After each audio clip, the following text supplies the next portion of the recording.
બનાસકાંઠાના દિયોદરમાં વરસાદ પડ્યો છે। વરસાદને કારણે દિયોદર એપીએમસીમાં જણસી પલળી ગઈ છે। હવામાનની આગાહી છતાં તંત્ર બેદરકાર રહ્યું અને જણસી પલળી ગયાની ખબર સામે આવી રહી છે। બનાસકાંઠાના દિયોદરમાં વરસાદ વરસ્યો છે।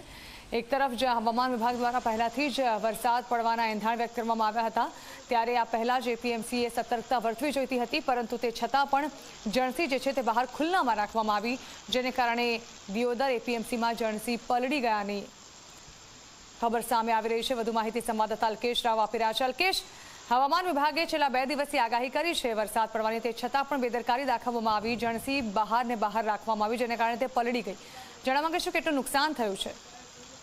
બનાસકાંઠામાં હવામાન વિભાગે વરસાદની આગાહી આપી હતી અને તમામ જે એપીએમસી તેમજ જે માર્કેટ હતા તેમને જે વેપારી તેમજ જે ખેડૂતોનો માલ હતો સુરક્ષિત સ્થળે ખસેડવાની સૂચના પણ અપાઈ હતી। જોકે બપોર બાદ ભારે ઉકળાટ બાદ સાંજે જે વરસાદ છે તે શરૂ થયો હતો અને દિયોદર પંથકમાં વરસાદ પડ્યો હતો ને દિયોદર એપીએમસીમાં ખેડૂતો અને વેપારીઓનો જે ખરીદેલો માલ જે ખુલ્લામાં પડ્યો હતો તે પલળી ગયો હતો, જેના કારણે ખેડૂતો અને વેપારીઓને મોટું નુકસાન થયું છે। જોકે હવામાન વિભાગની આગાહી હોવા છતાં પણ જે માર્કેટ યાર્ડ છે તેની બેદરકારી છે તે સામે આવી છે અને આખરે ખેડૂતો અને વેપારીઓને મોટું નુકસાન થયું છે। જી જણા। જી બિલકુલ અલ્કેશ, આભાર।